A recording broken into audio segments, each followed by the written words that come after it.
hello, hello, hello. Bonjour, bonjour. Good morning and welcome to Group E News. I'm Meg Sayer. And I'm Julie Wilson.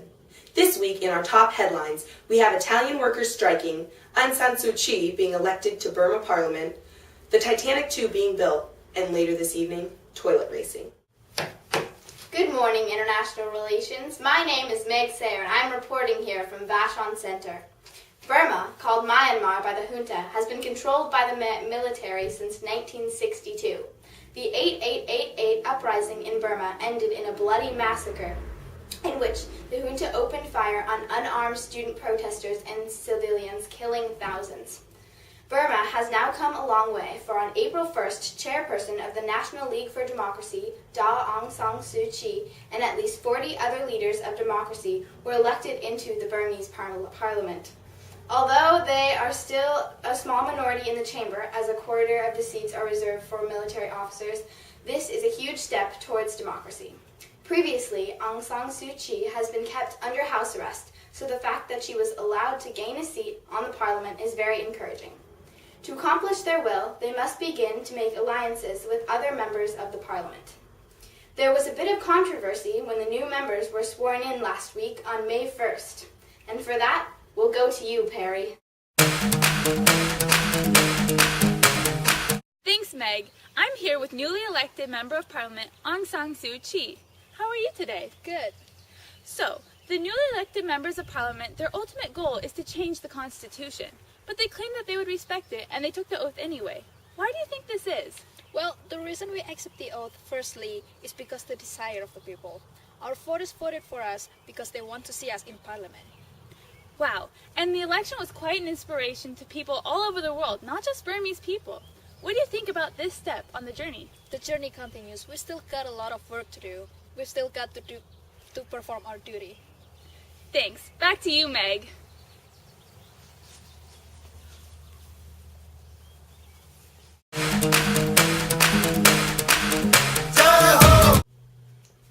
With us today is Harper Howard, our expert on Burma relations. So, Harper, we're all dying to know, what is China's current role in Burma? Well, China has a history of relations with Burma. In late March of this year, China halted the construction of a hydroelectric dam in Burma after protests by the Burmese people led by Aung San Suu Kyi. China has been extracting oil from Burma as well as building schools and hospitals for the poor people of Burma, much like China has been doing in regions of Africa. China's relations with Burma allows China access to a shortcut when shipping oil from the Middle East, as China continues to develop her need for oil and other resources increases. So what does this mean for the United States? If Burma changes from dictatorship to democracy, this can only be viewed as a triumph for the United States. Currently, though, the United States is unable to give aid to Burma as Congress has put sanctions on the country because of human rights abuses. It will be interesting to see if the U.S. lifts the sanctions in accordance to the realist paradigm, as lifting sanctions could create a valuable ally against China, or the U.S. plays according to the idealist paradigm and makes Burma adhere to human rights laws before granting assistance. The U.S. has revived diplomatic relations but not lifted the sanctions yet. Thank you, Harper. We'll have to continue watching this story to find out which way it will go and what the newly elected Democratic Parliament members will accomplish. Nevertheless, the election of the new leaders is an exciting step towards democracy for Burma. UN Secretary General Ban Ki-moon described Aung San Suu Kyi as a symbol of our hope for human rights for all. And in other news, Friday, April 27th, Italy had its first organized agricultural strike of modern times. Workers in 6 different locations striked for 8 hours in protest of the possibility of cuts in pension contributions, unemployment benefits, maternity rights, and sick pay. This strike comes on the heels of data released showing that 1.2 million workers receive €600 a month in retirement, while some get as low as €300 a month. An investigation by The Ecologist found that of the assumed 50,000 migrant workers working on farms in Italy, many live in squalid conditions with no electricity or running water. Local gangmasters often recruit migrants from Africa looking to make a better lives for themselves to work on farms, moving seasonally with the crops. Migrant workers are expected to be hit the hardest by the proposed cuts. Next, we turn to Charlotte Kehoe to further analyze the repercussions of this strike and situation.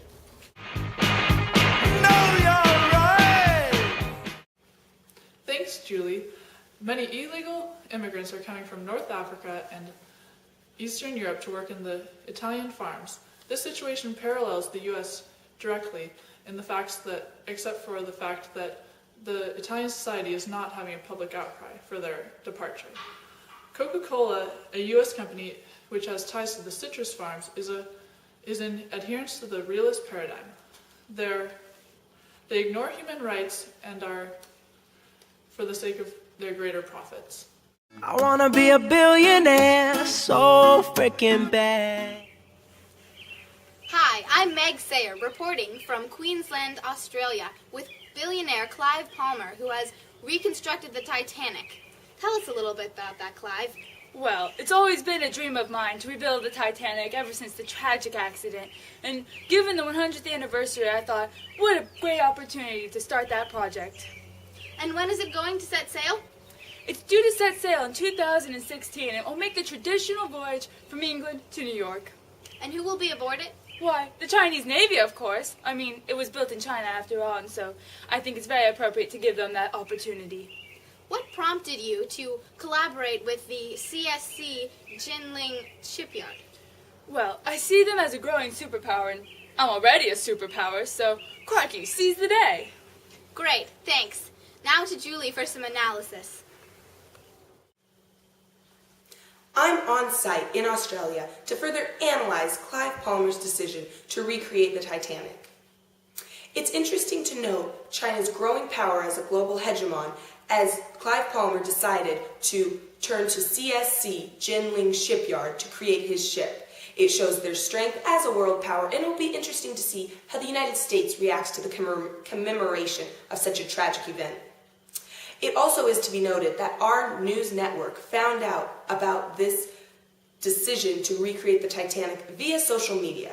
One tweeter tweeted, "Luckily, by then, there probably won't be any icebergs," speaking of the 2016 departure date that is set to sail from England to New York.